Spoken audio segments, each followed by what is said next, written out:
how to launch a product in a new market. I'm very excited for this video. Personally, I've launched things that made $1 in a day, $10, $100, $1,000, $10,000, $100,000. I actually had $1 million day as well back in 2019. I'm excited to walk through this with you. I'm gonna teach you some of my tactics and tricks, if you will. Let's dive in.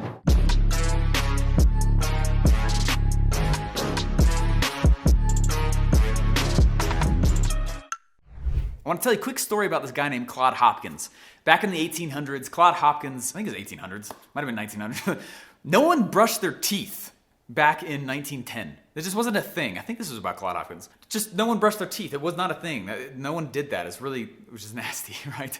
And so suddenly this company came out called Pepsodent. And it was this tooth powder, which is essentially what we have as toothpaste now. And you think about the challenge what he had. Brushing teeth wasn't a thing.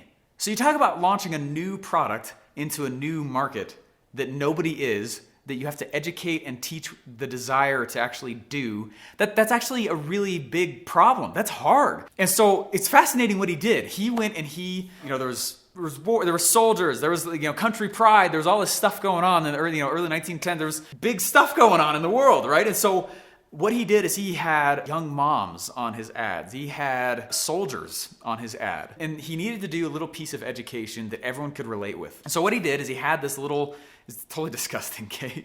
But this little piece of film was on the ad so that people would go like that to their teeth, which is totally disgusting. And he'd go, you know that film that's on your teeth?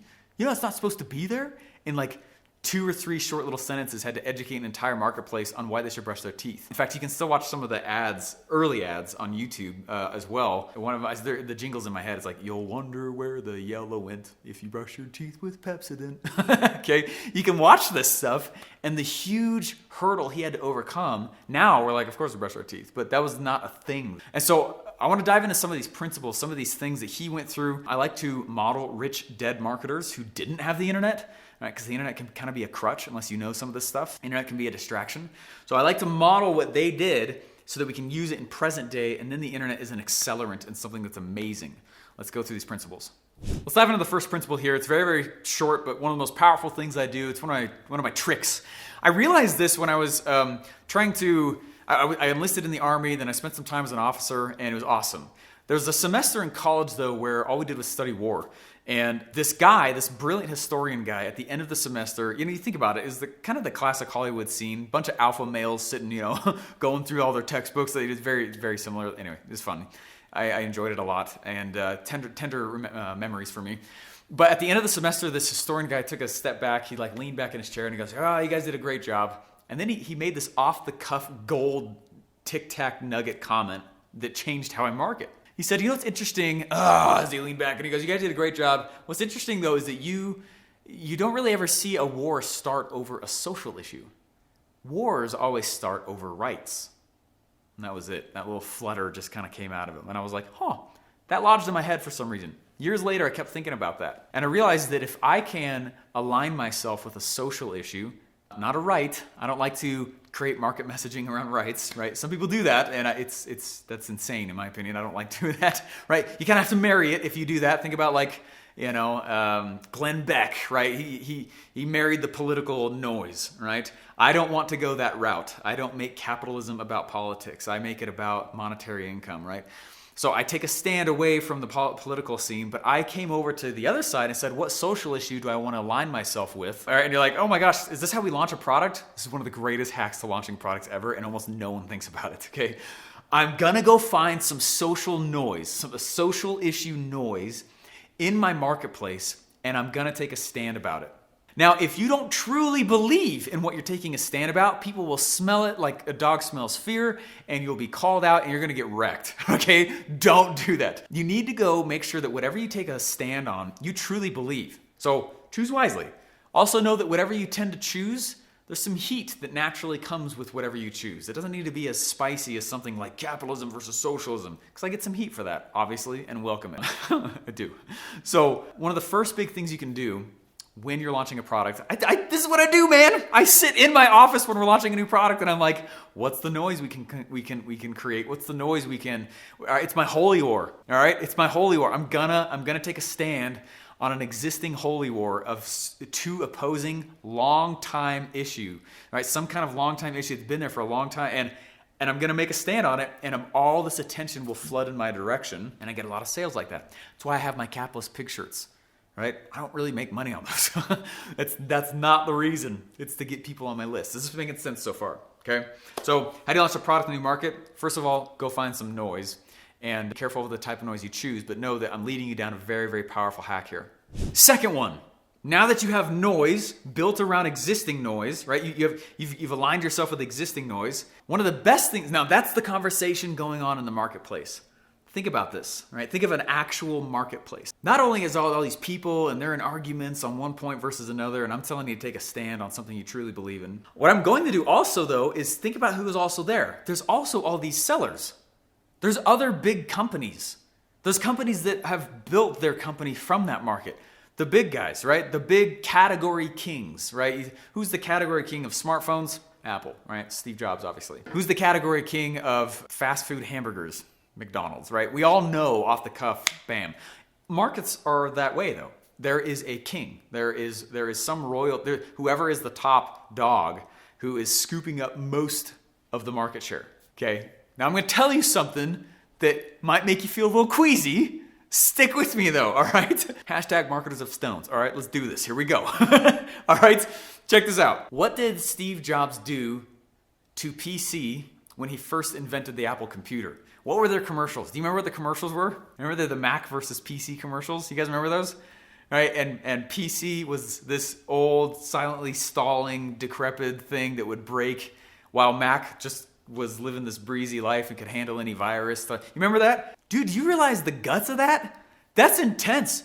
A small nobody company pitting directly against the largest company in an ad? Okay, think about what that is. Now we're like, yeah. No. They weren't who they were at that time though. One of the biggest hacks you could ever have to launch a product quickly is to pit directly against the biggest company in that market. Just the truth. Okay.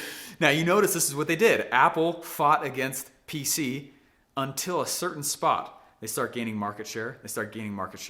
And suddenly, as soon as Apple starts to pass them, they stop talking about them. Otherwise, they bring PC with them.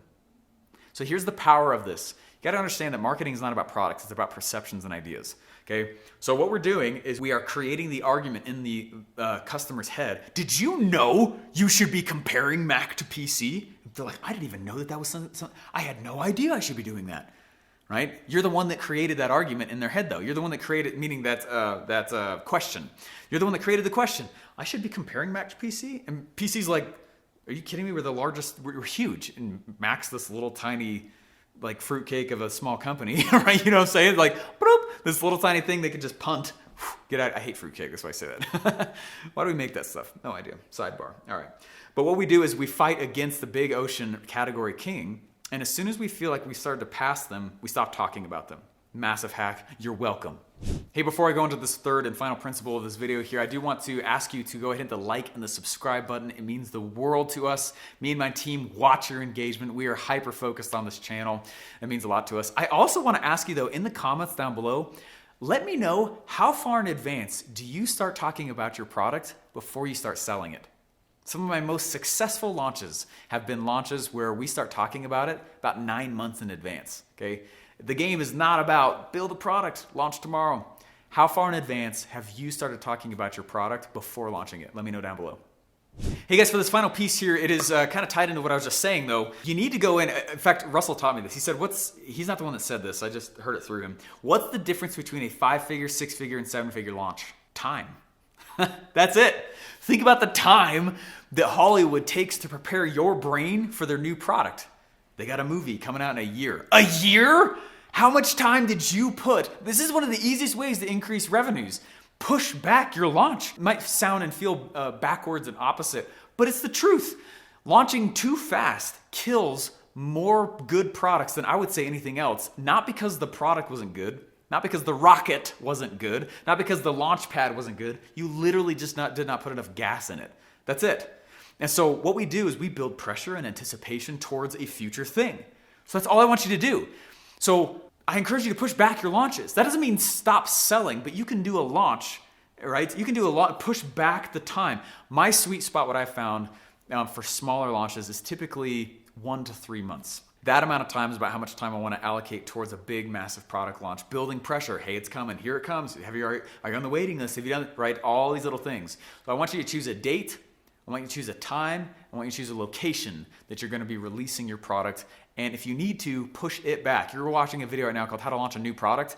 You might be right at the spot where I'm saying, don't launch. If no one is excited for it yet, it's probably going to fail. It's probably going to fail anyway. So push back the launch and start building pressure and anticipation and excitement towards that date, time, and location. I got a free presentation here for you. I love the topic of launching. Offer launching is my specialty. So if you go to internetlaunchsecrets.com, there's a free presentation there teaching you my 3 most profitable campaigns. My 3 most profitable campaigns, the strategies that I like to go do most frequently to pull the most money off the table, almost with 100% assurity. Obviously, I can't always be that, but it almost works just about every time, okay? So go to internetlaunchsecrets.com, check out the free presentation there.